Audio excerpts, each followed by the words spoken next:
Kenya's Deputy President Rigathi Gachagua was rushed to the hospital during the impeachment trial against him in the Senate. The trial, which had seen the DP actively participating in proceedings up until the lunch break, was abruptly interrupted when Gachagua failed to return to the Senate floor.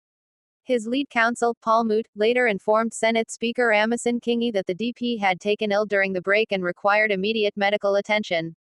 According to Moot, Gachagua's condition was serious enough to warrant hospitalization, and he requested that the proceedings be paused until 5 p.m. to allow time for a medical assessment of the deputy president's situation. The impeachment process had reached a crucial phase, where Gachagua was expected to deliver a statement and undergo cross-examination by the National Assembly's legal representatives. His unexpected illness, therefore, came as a shock to many in the Senate, particularly since he had shown no visible signs of poor health during earlier sessions. In fact, Makueni Senator Dan Manzo, who had been with Gachagua just before the lunch break, remarked that the DP appeared fatigued but seemed to be in stable condition. Manzo commented that Gachagua had eaten lunch with senators from his region, and nothing had indicated that he would fall ill so suddenly. Following this development, Speaker Kingi considered arguments from both sides. The National Assembly's legal team, who had filed the impeachment motion, argued that the trial should proceed even in Gachagua's absence, citing the time-sensitive nature of the impeachment process. However, Paul Moot and other legal experts present emphasized that, according to the Constitution, Gachagua must be given the opportunity to defend himself.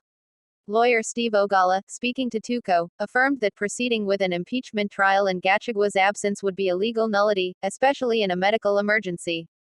In such cases, postponements are typically granted to ensure the accused can present their defense in person.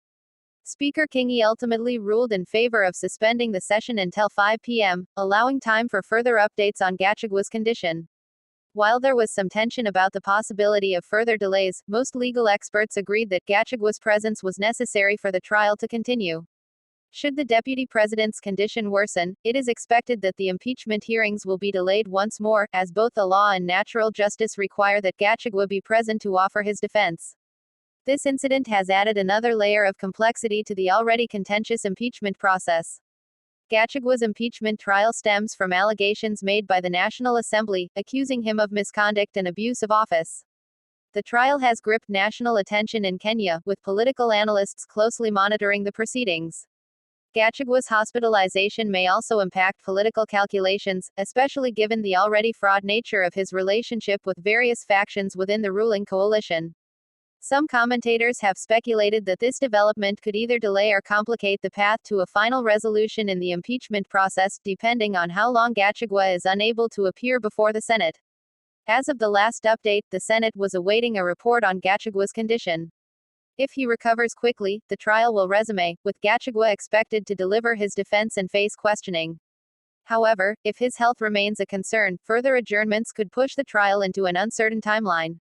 For now, the political and legal landscape in Kenya remains in a state of flux, with the deputy president's condition at the forefront of national concern.